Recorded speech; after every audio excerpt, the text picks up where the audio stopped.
Elastic Canthopexy. This patient wants to elongate her eyes and correct the exposure of the sclera. With aging, the eyes lose their almond shape and become round.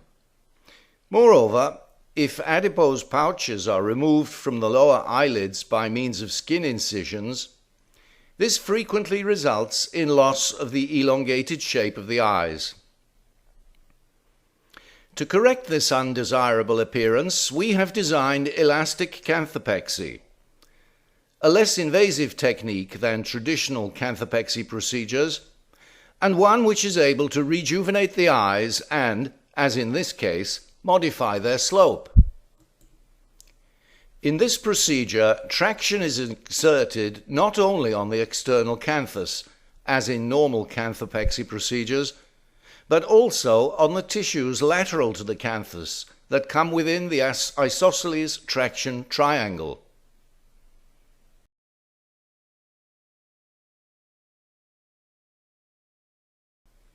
We mark out the traction vector of the contralateral eye and the base and sides of the isosceles triangle.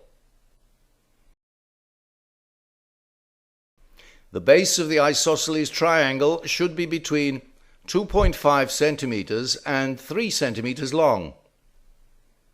If we want to modify the slope of the eyes, the triangle must be inclined, not horizontal.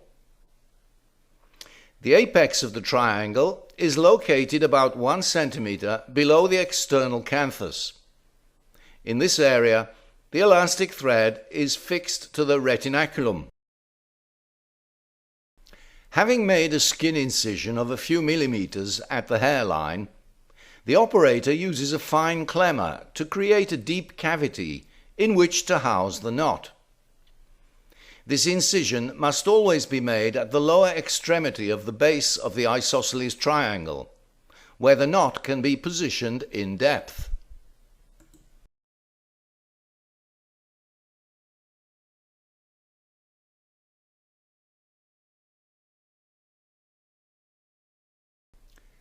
The elastic thread, Elasticum EP4, is anchored to the temporal fascia by means of the two-tipped Jano needle. The elastic thread is pulled through. As always, a clemmer is fixed to the end of the thread.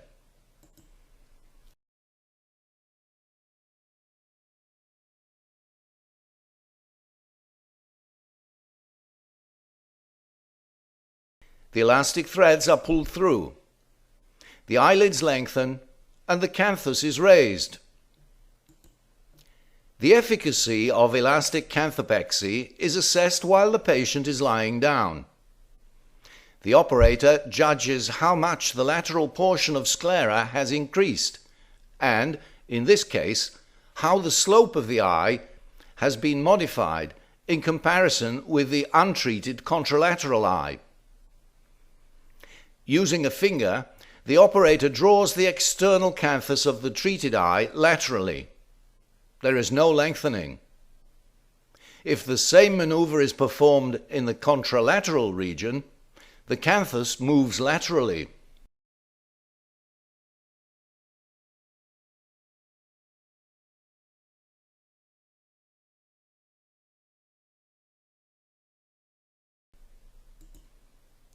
The elastic threads are placed under tension and knotted under the guidance of the tip of a clemmer.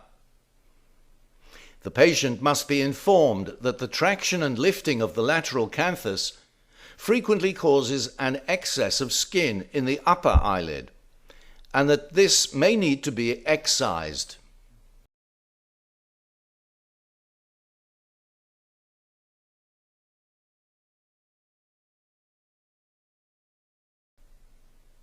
When the eyes are lengthened and raised, the skin of the lateral portion of the upper eyelids often presents some drooping.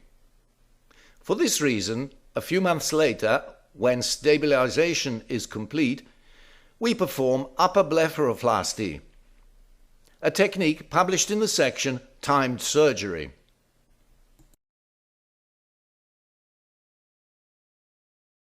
To access this material, you must subscribe to the CRPUB.org Medical Video Journal. Subscription is free and reserved for medical doctors only.